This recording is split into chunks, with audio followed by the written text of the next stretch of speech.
Keep in touch with the Wolf Connection podcast on our Instagram handle at the Wolf Connection Pod, or email us your questions, comments, and guest ideas to podcast@wolfconnection.org. Thank you for your support, and howls to you all. Welcome to the Wolf Connection podcast. I'm your host, John Kalfa.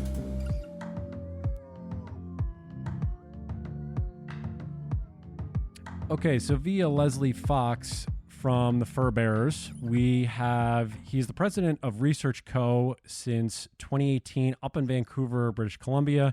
He's actually been working with Leslie and Fur Bearers since 2013. He analyzes data, and we're going to get into this Canadian wolf survey that was done most recently in July. But as we've said, Research Co. and this individual, Mario Canseco, has been working with Leslie and the Fur Bearers for almost a decade now. Mario, it's great to meet you, and glad Leslie made the connection. How are you doing today? Doing great. It's an area of public opinion research that is grossly underserved. We talk a lot about how people are going to vote, whether they will switch their detergents, but we very rarely talk about animals. And it's always a good opportunity to talk to people and to discuss certain issues that maybe are not top of mind, but where you can actually see the actual trends changing over time, which is what we've seen over the past decade working with the Fur Bearers. Wow, that's incredible. So how did this all get started? How did the relationship begin between you and Fur Bearers? It started in 2013. At the time, the big issue was traps and cats and dogs getting caught on traps. And it wasn't a situation that was being researched properly. It was, I think, the main issue was really for me, do we still need to have this type of trap? It's not a question of whether the dog or the cat gets caught in it, but are we still in a situation where people believe that they want to continue to be wearing clothing made of animal fur? So we started to test some of those questions. And what was interesting at the time is we had a bit of a confusion. We did a survey right before Valentine's Day where we asked people what they were giving their significant other. And we had, I think it was probably like 40% of men who said, yeah, something made out of fur. And we only had about 5% of women who said, I would really like to get something made out of fur. So you had this disconnect as far as men thinking, I had this mink stole and my girlfriend or my wife are going to love it.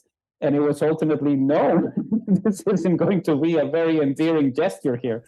So, part of it is how it changes when it comes to the generations. People 18 to 34, 10 years ago, now are the ones who are paying for things, making decisions, and they're less likely to say that this is something that they find palatable.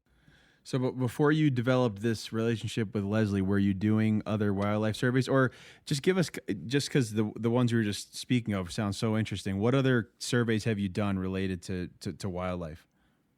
One thing that we did was when we had the discussions related to the grizzly bear hunt in BC, we had a situation here in British Columbia where the government at the time was very adamant on keeping this going. They were very supportive of the hunting industry in a way. And what we had was a significant level of opposition to this. At the time when the government was about to change because we were heading into an election, right now we have a grizzly bear hunting ban, which is still in place. I mean, there's a little bit of a discussion going on whether that is going to be continuing or not. So that's something I will probably have to poll on in the future. But part of it was, trying to figure out if this makes sense. The government at the time was focusing more on the job creation side of things. This idea of allowing people to hunt grizzlies is actually helping because it creates jobs and it helps people feed their families. And we're doing this in a very humane way, whatever that means. We know that term is used a lot to discuss our relationship with animals. But ultimately, we had a significant majority of BC residents who said, I can't believe we're still doing this, and we should not. Wow. Do you see in your work, off of Stephen's question, there's a little bit of, I don't want to say disconnect, but there's, obviously you've said there's changing views over time, and we've seen that obviously as cultures evolve and society adapts. But specifically in your area in Canada, are you guys seeing that there's a disconnect between government agencies and what they believe is correct for the populace as a whole, as opposed to what the actual populace believes or feels? I think it's very reactive to the stories of the day.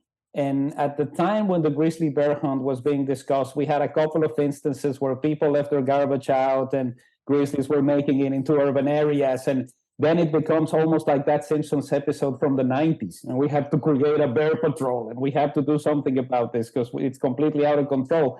Governments overreact to the issues of the day. And I think that's probably what we saw in the early stages of this discussion.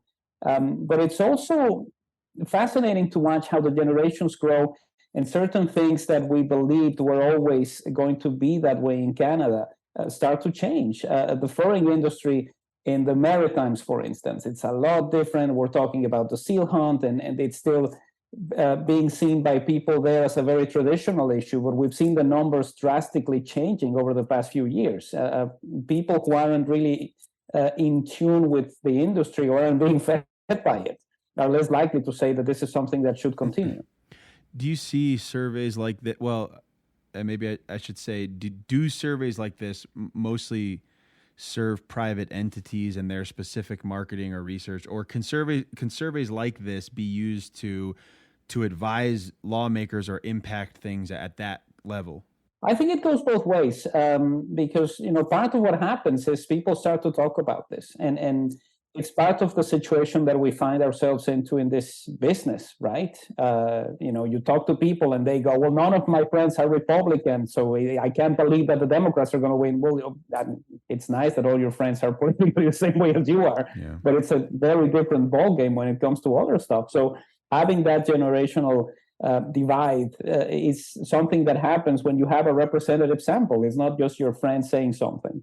And I think governments pay attention to this, particularly because it can become something that gets out of hand. I think that's what happened to the government here previously, who essentially were parroting the line of this is creating jobs for people. And then you find 80% of BC residents going, well, we don't care if it creates jobs for people. Let's find jobs for these people that don't entail killing grizzly bears. Yeah. And they had to deal with it. So how do the questions come to be formulated for surveys like this? Like, do you advise clients, I don't know if you call them clients, but do you advise clients on how to formulate questions so they're not too biased or so that they get, a strong answer? Or how do the questions come about?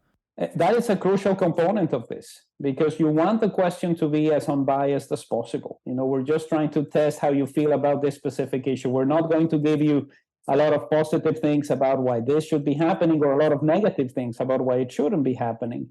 And it also helps us to figure out whether people are just not paying attention to something. There's people who are very keen on forcing the respondent to take a side. You have to support or oppose, even if you don't really feel very strongly about it. I like to have an undecided column always, because it's also helps you figure out whether people have very strong feelings about this. And especially when you're doing your surveys online, somebody might click on something that isn't really the way they feel about it. And to me, that level of undecided is crucial. You ask about something like zoos or aquariums, and you have a higher level of undecided. People really thinking about it. Well, what is going to happen if I want to show my daughter or my son an octopus? That's more complicated. I don't know if I'm happy or not. You ask the same type of situation with fur, and the level of undecided is way lower. Wow. You don't think about that. Yeah, right? It's interesting you say that about zoos and aquariums, because we're talking about mostly wild issues here.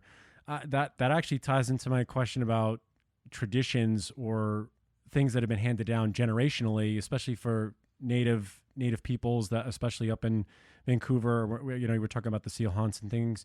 Do you see that impacting surveys or studies or research that you've been a part of? Because you've been doing this for 20 years, all told. This specifically area we're talking about is roughly about a decade. But do you see that brings a different factor into these in surveying individuals who believe that this is part of tradition, part of generational handing down and of knowledge and everything that comes with that? It's definitely changing because of the younger generation. We no longer have, you look at the 18 to 34 demographic in Canada, and it's not going to be tied to anything that happened in the past. We see it with Indigenous rights. We see it with environmental activism, for instance. on this particular issue of animals. It's quite interesting to look at the 55 and overs going, I don't really have strong feelings about this because this is the way it's always been. I'm not going to be upset if somebody is hunting animals for meat or hunting animals for sport.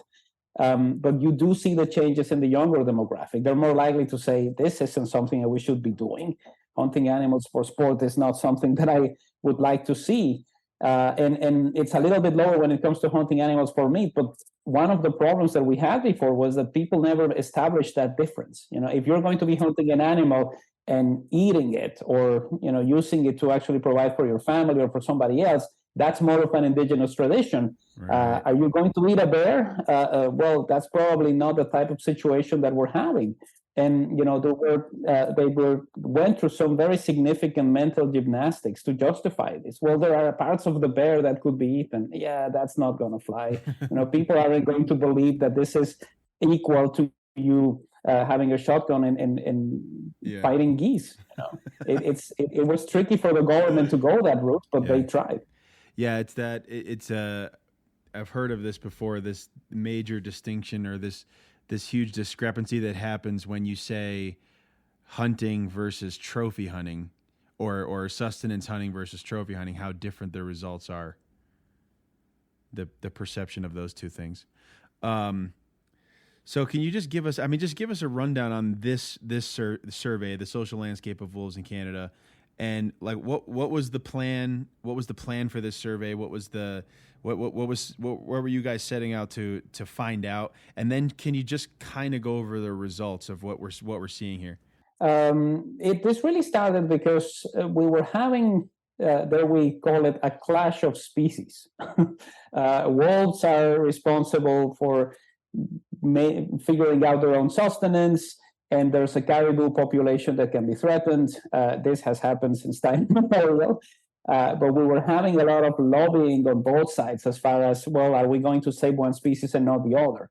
So part of what we were trying to find out is, will British Columbians and Canadians establish that difference? Do we look at it as a situation where there are certain species that you want to protect and others that you don't care about?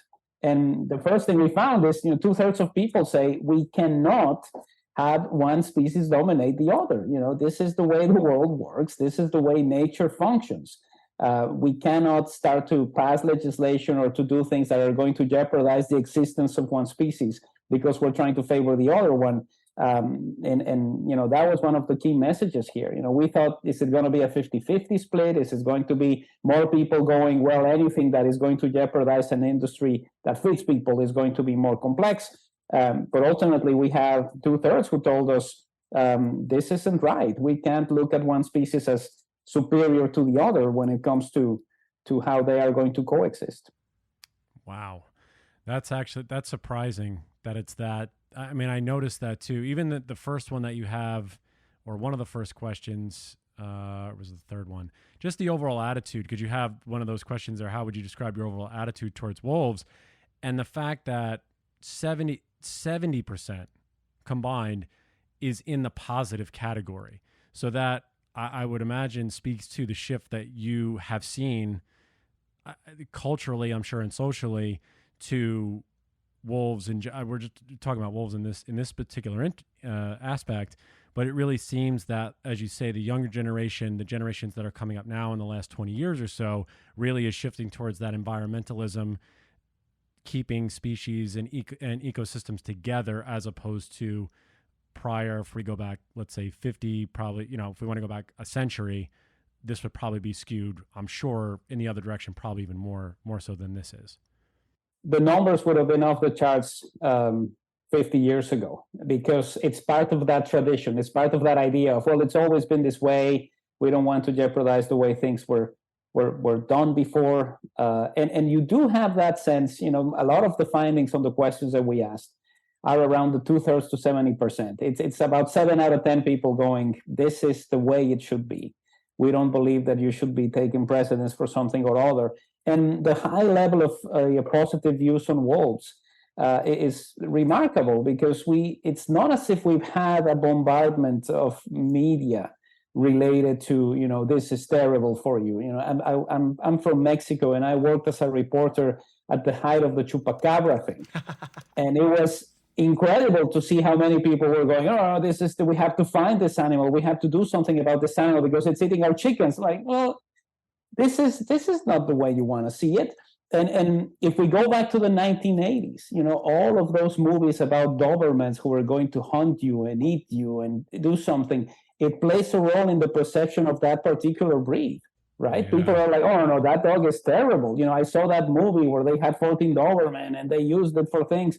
That's an issue that we don't have to deal with here, thankfully, because we haven't been exposed to that type of negativity when it comes to wolves. Wow.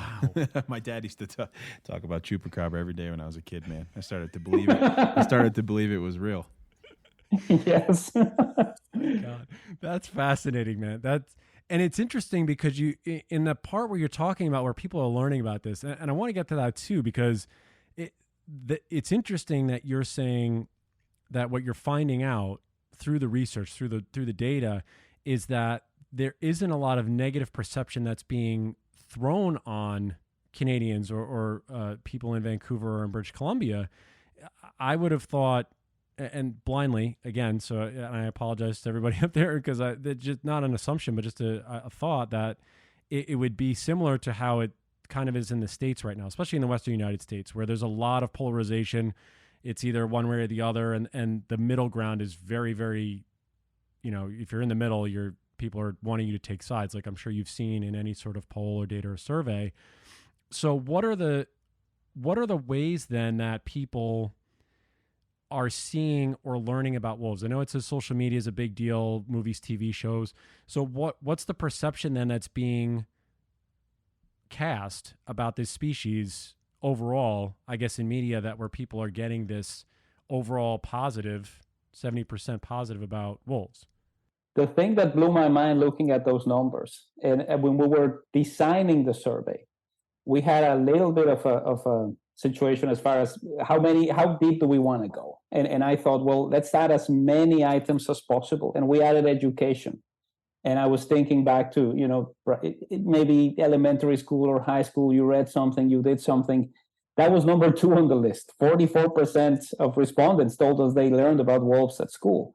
So it's an important component of this because you're looking at this from the concept of natural science. This is the way things are. It's not about seeing one species as better than the other one. You're not looking at this from an economic standpoint. You're looking at this from a science standpoint. And to me, that was interesting. I thought it was going to be maybe 30, 35%. But when you look at the breakdown by ages, the 18 to 34-year-olds are more likely to be exposed to this. I went to school 10, 20 years ago, and I remember learning about wolves. And you're learning about it in a very different way than if you're doing it through television or through your own research. So to me, that was one of the crucial aspects of the change here. You're being told about this at an early age, and that's going to stick with you. Instead of, I saw this movie where this thing happened, and now I'm afraid of having wolves living near my home. Yeah. So what's the process by which the individuals are they selected? I mean, how does it happen that you actually receive this survey? How do you become a respondent? I mean, who are they? Who are the respondents? Well, we rely on 4 different online panels. So your online panel is the collection of people who want to take surveys. They don't know what you're going to be asking them. It might be about, what TV show you watched last night. It might be about politics. It might be about foreign policy. And the way we do it is we rely on these 4 online panels to connect with respondents to make sure that you can have a sample that is representative of the Canadian population. So, dealing with Quebec and French, having a significant number of people across the country.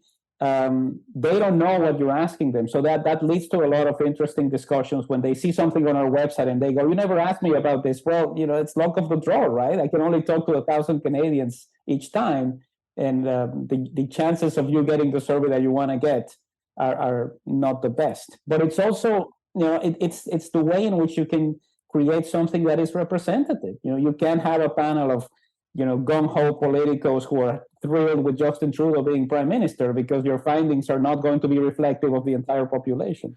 Right. And I mean, are there demographics done on this population that are taking these surveys? I mean, is it a pretty diverse group? what does it look like?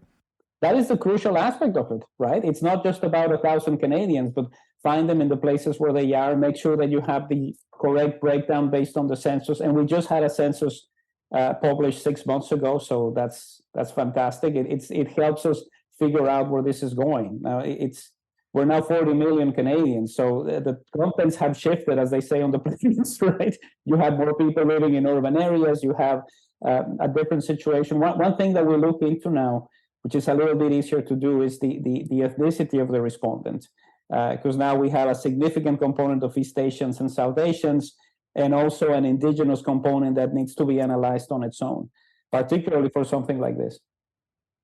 That is awesome that you're able to reach it that way. Let me ask you this too. Was this survey specific to the BC area, or was this across all of Canada? This was a nationwide survey. Nationwide. But we did have breakdowns for each of the provinces. I mean, Saskatchewan and Manitoba are pretty tiny. You have to cobble them together. And the same situation happens with Atlantic Canada. But it gives us good breakdowns of where the situation lies in the main provinces. And the numbers didn't really shift that much. One thing we've seen over the past couple of years is Quebec becoming significantly more environmentally friendly than BC. You go back to 2007, 2008, Quebec was near the bottom when it came to do something about climate change or anything environmentally related. Now they're emerging and they're actually taking BC's spot. It's not like we've dropped dramatically. We're not at the same situation as Alberta, where you continue to have 20% of people saying climate change isn't real. But it's definitely changing as far as Quebecers becoming more and more environmentally active, particularly the younger population. Wow. You think it's literally just a generational shift? Why do you think? Because we've had a couple of podcasts discussing some of the issues in BC in terms of the logging. We spoke with Tom McPherson, who runs Seaforth Expeditions in Vancouver Island. So Vancouver and the Pacific coast of where those places in Canada are is just strikingly beautiful, but there's also a lot of this conflict going on. Why do you think the shift so much for the more eastern provinces of Canada are starting to pick up with the environmentalism and conservation aspect?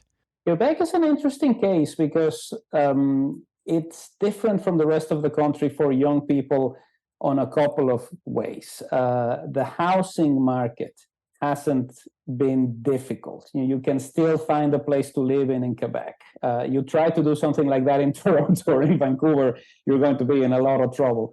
So you don't have the youth being so preoccupied with housing and where they're going to live after they leave home or how they're going to pay for things. And the other one is education also is a little bit cheaper than in the rest of the country. So you have a youth group that is not likely to go out there and protest because tuition is too high, and who are also not finding it that difficult to plan for the future because housing hasn't really affected them. You got more time in your hands, so environmentalism. This is where we're going to put our efforts. The problem that we're having in BC is young people cannot afford to be as active as they used to be because the tuition is higher, and you're also having all of these difficulties related to housing. So the success that Quebec has had on those two fronts, on education and housing, is what is causing the younger generation to be more environmentally active. Wow. Yeah, it makes sense. There's one thing on here that I'm looking at, I'm scrolling through, which I find pretty fascinating, actually. There was one question you had in here that says, have you ever seen or heard a wolf in Canada? Yes. And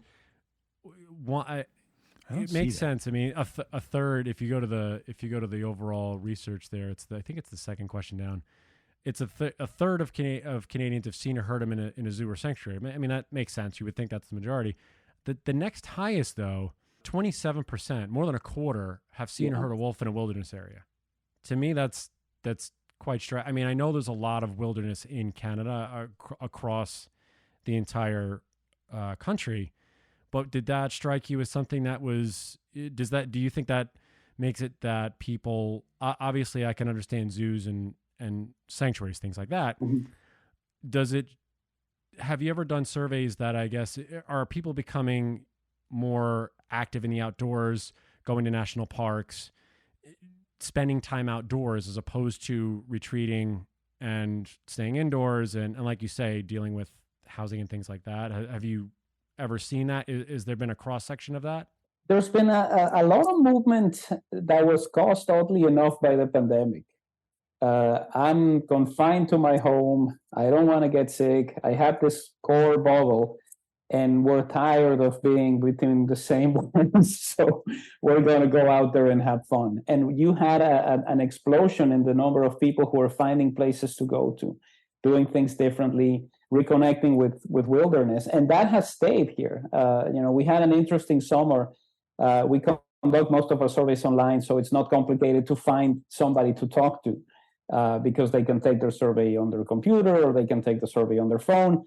But research that depends on people calling you at your landline, it's a struggle in the summer because Canadians really want to go out. They want to experience things differently, not necessarily traveling overseas, but more, I'm just going to spend a couple of weeks doing something different. I want to be in a wilderness area. So it wasn't surprising for me to see 1 out of 4 saying, I've heard a wolf in the wild. And the numbers are definitely go towards specific generations. It's not like you have a group that was completely gung-ho about being outside. It seems to be stable when you look at the provinces and you look at the age groups. Under the survey results, if I'm reading this right, it's saying that rural, remote populations have more positive attitudes towards wolves. And these are folks that live likely near a population of wolves and are actually going to be coming in contact with them. And I feel like that may be the opposite here, right? I mean, we're talking about the folks who live closest to wolves here are probably have more negative attitudes towards wolves. And even though the same people who have a positive attitude towards wolves also are accepting that they are a threat to livestock. I wonder why that's so different than the results of things here. Do you have any thoughts about that? Well, I would say it's not as polarized. There's an understanding, and this is also part of what makes the job so compelling for me. Like, it's okay to say that you're a loner, but that you want to meet somebody on Friday night. It's two things that are not going to be fighting each other.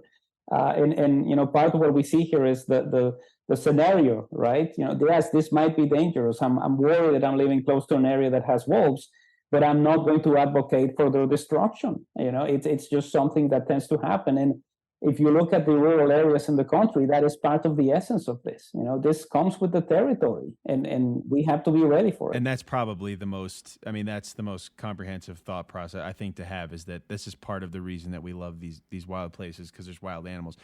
Still it's kind of wild. So the agriculture, forestry, hunting, fishing industry has the most overall positive attitude compared to the health, leisure, hospitality industry. That is almost... it's almost like these results are completely opposite of what we hear here. Because in general, you'd think the leisure hospitality industry, the kind of tourism industry would be most pro wildlife because folks are coming to see wildlife. But what is going on? That's a very strange difference from what we hear here. I think it goes back to the education system. I thought it was a typo. The notion that we need, I know, right? Honestly, I was like, they're missing something here. That's a typo for sure, right? Yeah, something's wrong here. It goes back to the coexistence. It goes back to the notion of, we're all in this together. We can't look at the situation as us being superior to the rest of the animals or specific animals that are going to be better for the rest of us. It's clearly ingrained, and you see it at a significantly higher level with the 18 to 34-year-olds. We're not going to place one of these things on top of the other and advocate for the destruction of anything that is going to jeopardize the revenue that this is going to bring. So why do you think health, leisure, hospitality industry has the most negative attitudes? What do they have to lose? I think there's a couple of things. I think they look at this as something that could be detrimental. If you say, and again, this is the media aspect of this. If a wolf attacks near the hotel where I'm working, that is going to be complicated. It's going to cause a lot of problems. It might bring our revenues down because of some negative situation, but we really haven't seen that. We're exposed to a lot of stories about animals doing something that aren't coming from Canada. It's just not something that is going to generate a headline, because we're all aware that this is something that can happen. I mean, the closest we've come to that would be coyotes in Metro Vancouver and in Stanley Park. And you still have a public that is polarized. We didn't have in properly conducted public opinion research. We didn't have 90% of Vancouverites saying kill the coyotes. We're going to form a posse. It never happened. Wow. I mean, to your point though, Stephen, I think to talk about the difference here, I just had it. Where is it? Oh, here it is. Where'd it go? Come on. I love when I had a thing and then it's gone. Here it is. So do you agree or disagree with this statement? Wolves are an iconic Canadian species, 77%. That is fundamentally different than I think what's happening here in the United States. That I guess speaks to the education point that you were talking about, Mario, is that there is, I don't want to say it's a belief system, but it seems that way, in that, bring up education, science-based. This is a species that, if we want it to remain wild, bears, wolves, coyotes, lions, wolverine, things that are up there, they have to live. And to the other point, I think you were saying about the distance with home, with leisure and all them, like, if something happens, almost half, so 48%, are comfortable with wolves living either within 50 kilometers or 20 kilometers of their home combined. So again, a very much polar shift, especially, and clearly you're going in both, we're talking about urban and rural. So for the fact that there are some rural individuals, or however it's split, clearly they're okay with wolves living in close proximity to them, and also recognizing that this species is one of those iconic species that needs to be in the ecosystem. The numbers were quite high, because it's not as if we feature this particular animal in our money. It's different from other Canadian icons in a way. So, I was kind of hesitant. I thought maybe we'll get to 50 or 60, but to surpass 3 and 4 was certainly eye-catching as far as, the level of rapport that Canadians have established with this particular animal. And it shows in the rest of the questions. It's not as if you go, this is beautiful, but it would be better if we didn't have it near us. And I think there's an understanding that this land is for everybody. And it's an important aspect when you're thinking about the future of wildlife. I mean, the other one you touched on too, Mario, earlier on, we were talking about the management of the population too. Same deal. More than 7 in 10 Canadians, 72%, think the responsibility for the management of wolf populations in Canada should be in the hands of the government agencies. So is there a different level of trust in what the agencies that are tackling wildlife issues, I guess in terms of what we would consider, I guess, the Department of Fish and Wildlife for the United States or for state agencies, is the trust level there, or is it more transparent from these agencies to the populace and saying this is what we're thinking of doing, how we're doing it, and then they listen to the populace if they disagree or do? What's that relationship like is basically what I'm trying to get at. There's a higher level of trust. I think we've seen that consistently over the past 10, 15 years, certain decisions that are made or permits that are issued. There's a good level of satisfaction when it comes to how this particular agency works. There's also the problem of the intense lobbyists coming from both sides, right? We want to be able to hunt. We want to be able to eliminate them. We want to be able to, no, you shouldn't be doing anything. So part of what happens is Canadians don't react that well when a group tells them that this is in their best interest. And part of what we have here is I'd rather trust the government to make the right decision if they're going to be bombarded by both sides of information. They're going to be lobbied, people are going to ask them for things, and I think they'll make the right decision. But I don't think they should be in the hands of hunters or trappers or even indigenous peoples, right? Everybody's going to have something there. I'd rather let the government figure this out. I think they'll make the best decision, because we don't see this type of rating for anything that the government does. I got to tell you, there's other places you talk about healthcare, you talk about foreign policy, you're not going to get 7 out of 10 Canadians to say, thank you, you're doing the right thing. But this is one of them where the situation is different. It's real. That's wild that this is something that is so overly positive. Just give everybody, if you can, too, Mario, a little bit of background, because we touched very briefly over the caribou, that situation, because that's really where I think that more of the rubber meets the road. I know, especially in the Vancouver province or the BC province, is that the caribou populations, both for sustenance hunting, and I think it seems, and correct me if I'm wrong, that's another one of those iconic species like the wolf that people correlate with, that Canadians, I think, correlate with as this is an animal that we've had for generations, for probably, whatever, tens, hundreds, thousands of years, and they don't want that iconic species to go away. So I think I lost my train of thought there again. God. Just like, how is it that Canada is able to balance both of these species and making sure that they are trying to function together, as opposed to, like you say, valuing one over the other?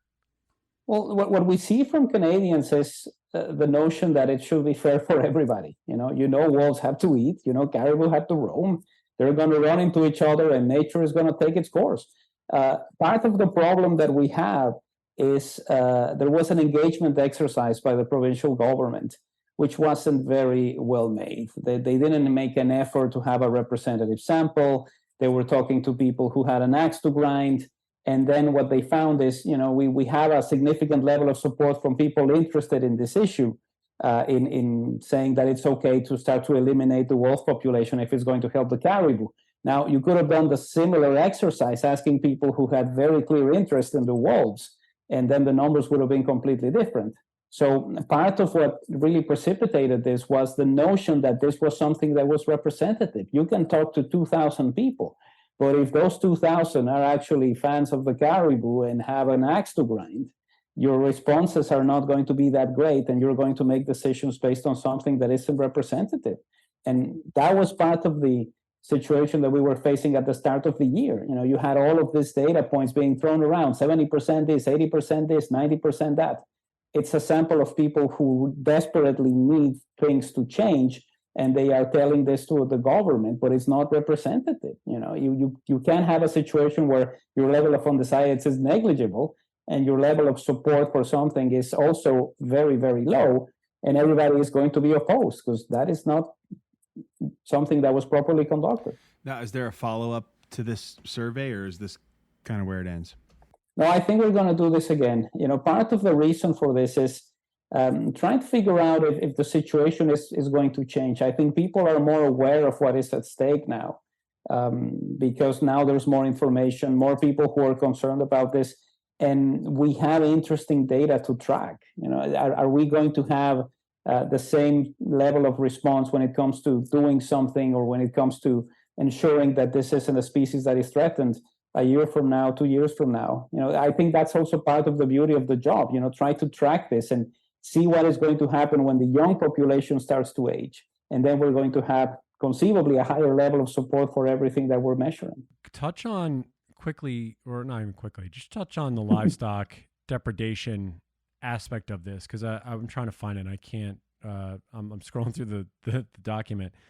What were the findings there? I believe a lot of that, and that was another thing, because we've spoken with a lot of former government employees who were trappers, Carter Niemeyer in particular, Doug Smith, and this is always a source or a bone of contention about livestock depredation, money that gets paid out, was it actually killed by a wolf, et cetera, et cetera.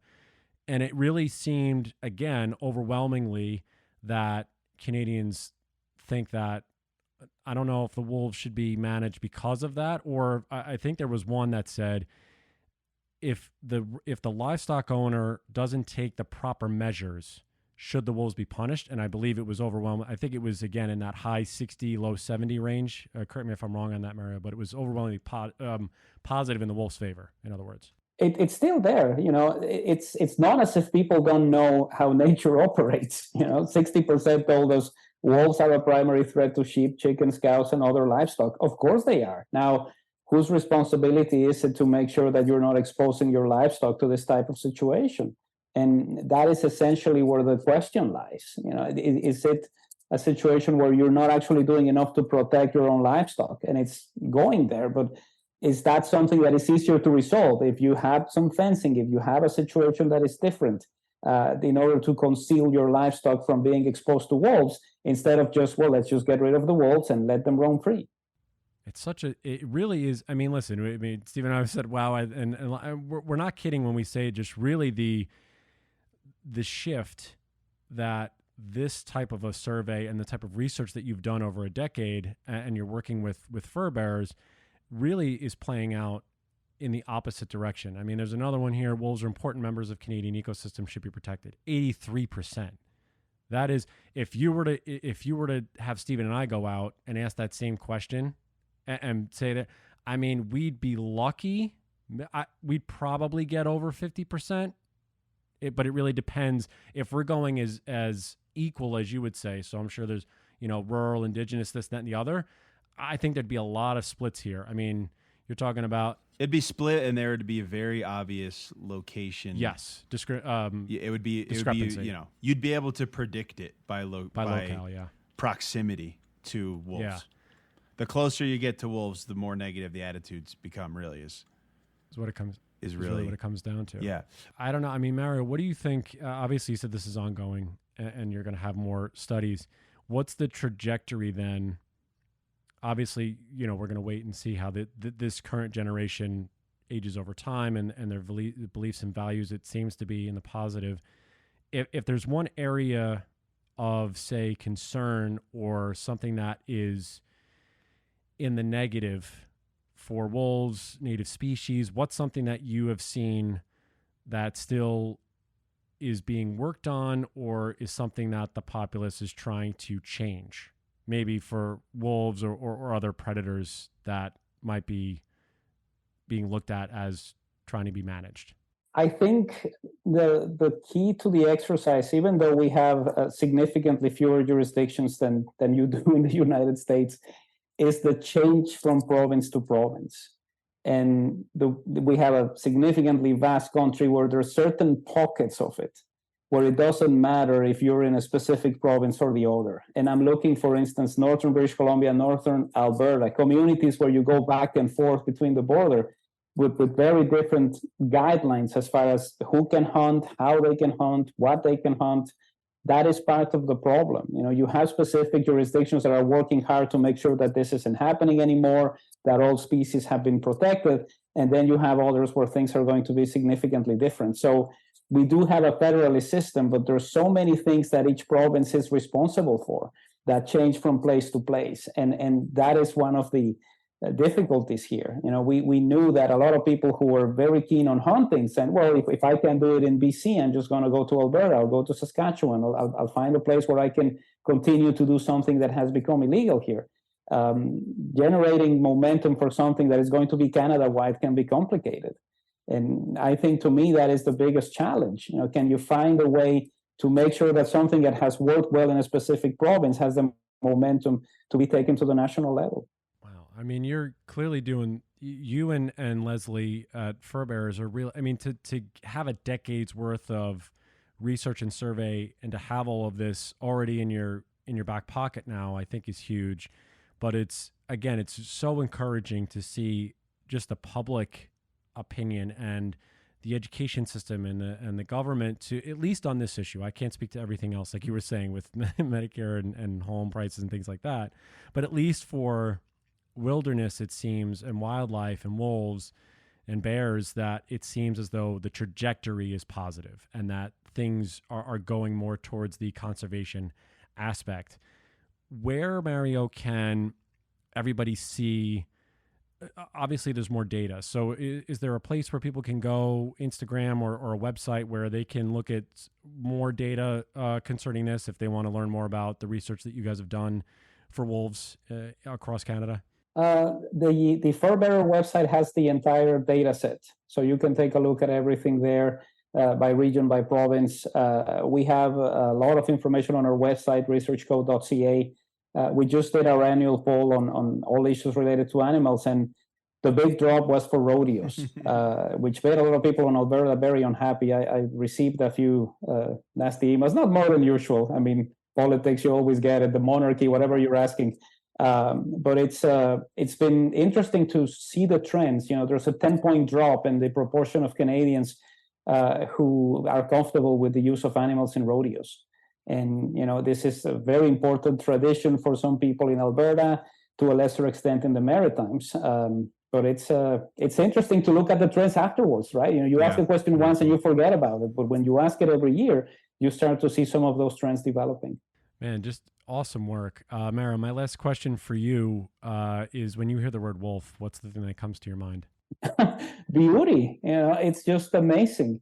And there's that sense of the wild animal. Whenever you're doing an exercise in human resources or group or team building, very few people say beaver, but a lot of people say wolf.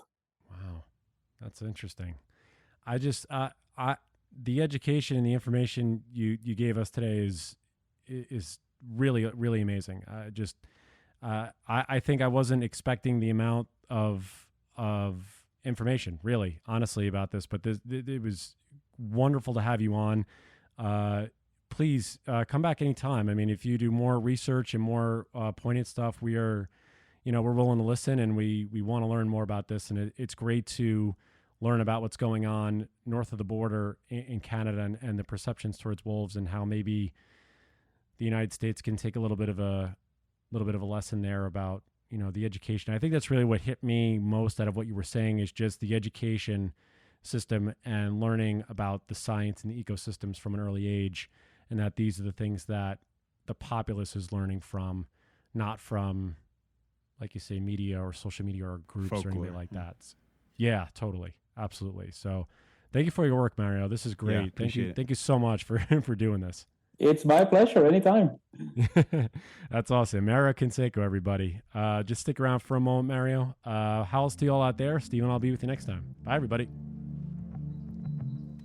Looking for more information about Wolf Connection or the podcast?